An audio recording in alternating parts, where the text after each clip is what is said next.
Hello student, स्वागत है आप सभी का अपनी क्लासेस में। आई होप आप सभी अच्छे होंगे। तो आज के हम इस वीडियो में कवर करने वाले हैं क्लास 10 ज्योग्राफी बुक का चैप्टर वाटर रिसोर्सेज। तो चलिए बिना किसी देरी के स्टार्ट करते हैं। सबसे पहले हम देखेंगे इंट्रोडक्शन। वाटर रिसोर्सेज होता क्या है? Water is the one of the most important natural resources. Life on earth is impossible without water. Although about 3/4 of the earth is covered with water, only a small amount is available as usable fresh water. इसका मतलब क्या है? हमारी अर्थ पर जो सबसे natural मतलब जो जितने भी नेचुरल रिसोर्सेज होते हैं उसमें से सबसे मेन रिसोर्सेज क्या है? वाटर। वाटर के बिना अर्थ पर जीना इम्पॉसिबल है। उसमें से भी जो अर्थ का 3/4 पार्ट है वो वाटर से कवर है, बट जो फ्रेश वाटर है जिसको हम पी सकते हैं वो बहुत कम है। ऐसा नहीं है कि 3/4 पार्ट वाटर से कवर है तो वो सारा फ्रेश वाटर है, नहीं। उसके बाद हम देखते हैं वाटर स्कैरसिटी क्या होता है। अब यहाँ पे स्कैरसिटी होता क्या है? किसी भी चीज की कमी को स्कैरसिटी कहा जाता है।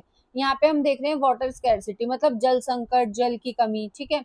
Water scarcity means lack of sufficient water to meet human needs. It is caused by population growth, urbanisation, industrialisation, over use of ground water and unequal rainfall. इसका मतलब क्या है? जब लोगों की जरूरतों को पूरा करने के लिए हमें प्रॉपर पानी नहीं मिल पाता है तो उसको वाटर स्कैरसिटी कहा जाता है। अब वाटर स्कैरसिटी के काफी रीजन हो सकते हैं। पॉपुलेशन ग्रोथ हो सकता है, अर्बनाइजेशन हो सकता है, इंडस्ट्रियलाइजेशन हो सकता है, over use of ground water, unequal rainfall. अब ये सब कैसे हो सकते हैं? जनसंख्या देखो, पॉपुलेशन ग्रोथ में जनसंख्या बढ़ने से पानी की मांग बढ़ेगी। अब पानी की मांग बढ़ेगी तो उतना पानी हमें नहीं मिलेगा। अर्बनाइजेशन, शहरों के विस्तार के कारण पानी की खपत बढ़ेगी। अगर देखो आप भी कोई चीज बनाते हो, घर बनाते हो, तो उसमें हमें बहुत ज्यादा पानी चाहिए होता है। अगर ऐसे ही पूरा शहर बनेगा तो उसमें हमें कितना ज्यादा पानी चाहिए होगा। थर्ड हम आते हैं इंडस्ट्रियलाइजेशन पे। उद्योगों में बहुत ज्यादा पानी उपयोग होता है, मतलब फैक्ट्री वगैरह में देखोगे तो बहुत ज्यादा पानी लगेगा।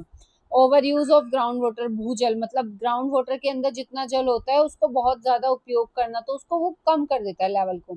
अनइक्वल रेनफॉल, हर जगह समान वर्षा नहीं होती, इसलिए कई क्षेत्रों में पानी की कमी हो जाती है। क्योंकि देखो कहाँ कहीं पे बहुत ज्यादा हो जाती है रेनफॉल और कहीं पे बिल्कुल ही नहीं होती, तो उससे क्या होता है? पानी की कमी पड़ जाती है। उसके बाद हम आते हैं need for water conservation. Water conservation क्या होता है? पानी को बचाना। तो हमें पानी को बचाने की जरूरत क्यों है? Water must be conserved because fresh water resources are limited. Conservation helps future generation, protects ecosystems and ensure sustainable development. इसका क्या मतलब है? जो हमारा फ्रेश वाटर है वो एक मात्रा में है, वो लिमिटेड है, इसलिए हमें उसे बचाना जरूरी है। कंजर्वेशन हेल्प्स फ्यूचर जनरेशन, ये आने वाली जनरेशन को इससे फायदा होगा, उनको पानी मिलेगा। प्रोटेक्ट इकोसिस्टम, इससे हमारा इकोसिस्टम जो है बचा हुआ रहेगा और इससे जो विकास है मतलब डेवलपमेंट है वो काफी लंबे समय तक चलता रहेगा, इसलिए हमें पानी को बचाने की जरूरत है। उसके बाद देखते हैं मल्टीपर्पज रिवर वैली प्रोजेक्ट्स।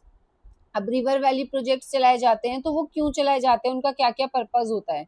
तो these projects are build to serve many purposes such as irrigation, hydro electricity, flood control, drinking water supply, fisheries and navigation.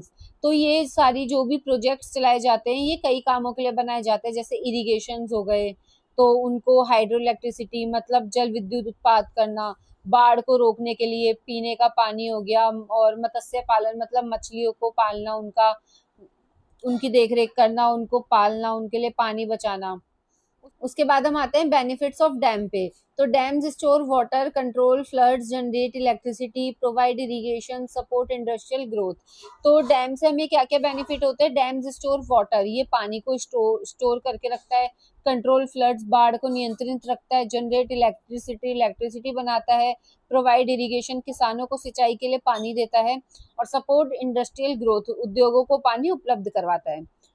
उसके बाद हम आते हैं प्रॉब्लम कोज्ड बाय डैम्स। अब ऐसा नहीं है डैम्स है तो उसके सिर्फ बेनिफिट्स होंगे, नहीं। अगर कोई भी चीज होती है तो उसके दो पहलू तो होते ही हैं। तो अब डैम्स के अगर बेनिफिट्स हैं तो उसकी प्रॉब्लम भी होंगी। अब प्रॉब्लम क्या क्या है? Large dams can displace peoples, destroy forests, affect biodiversity and create disputes over water sharing. इसका क्या मतलब है? Large dams can displace people, जो भी बड़े डैम्स होते हैं लोगों को अपना घर छोड़ना पड़ सकता है क्योंकि अब उनमें ज्यादा पानी स्टोर होता है, तो वहां पर किसी भी टाइम जो है बाढ़ आने का खतरा बना रहता है। डिस्ट्रॉय फॉरेस्ट, जंगलों को नुकसान होता है। अफेक्ट बायोडाइवर्सिटी, पशु पक्षियों और जंगलों पर बुरा प्रभाव पड़ता है। Create disputes over water sharing, राज्यों के बीच पानी को लेकर लड़ाई झगड़े हो सकते हैं, कॉन्फ्लिक्ट्स बढ़ सकते हैं। उसके बाद हम आते हैं रेन वाटर हार्वेस्टिंग पे। Rain water harvesting is the collection and storage of rain water for future use.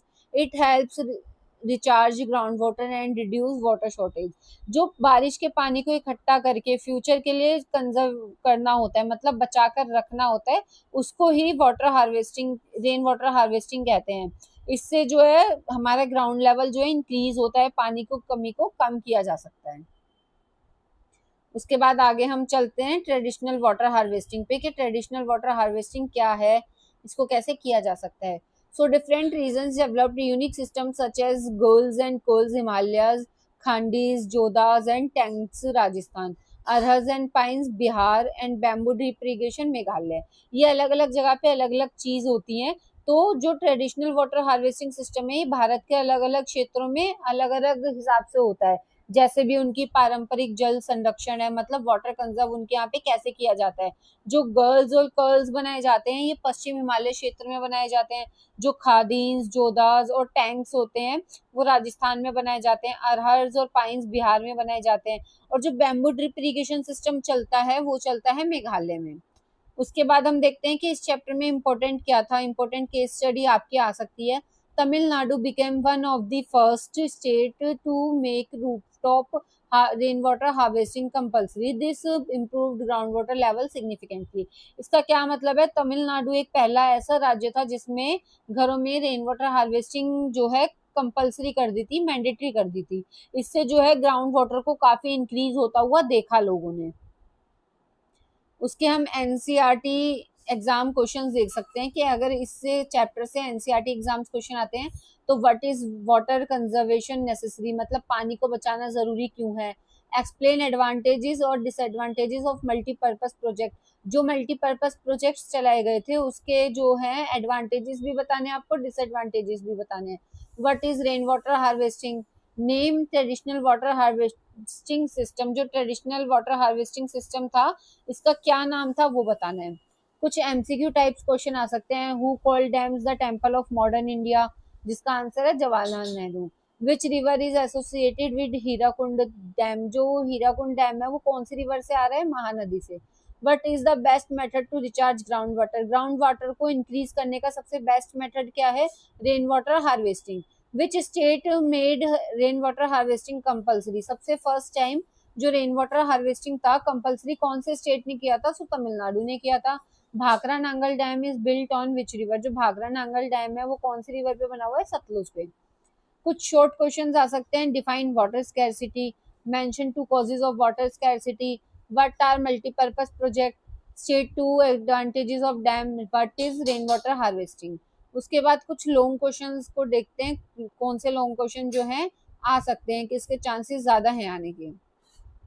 Explain causes of water scarcity in India, disadvantage, discuss advantages and disadvantages of multi-purpose river valley projects, explain the importance of rainwater harvesting in India। सो ये था आज का हमारा chapter water resources. अगर आपको कोई doubt है तो कमेंट सेक्शन में बताएं। Thank you for watching.